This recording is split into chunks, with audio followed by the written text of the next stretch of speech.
What's up everyone, welcome back to the channel. In this video I'm going to show you guys how to connect the GitHub with the Claude. This is the desktop application of the Claude. Once you have installed it and you have authenticated with your Claude account, you just have to go to the plus icon over here. There you will see add from GitHub option. Thus we can select a specific repository, so that we will be able to include all the repos and everything.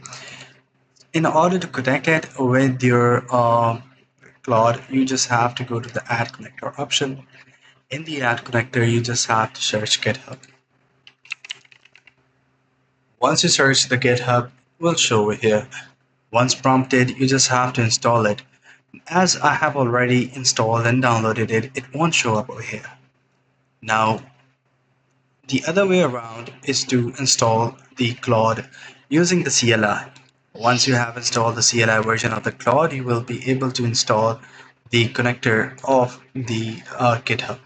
So these are the two ways in order to connect your project using the GitHub. I found this really helpful. See you in the next one.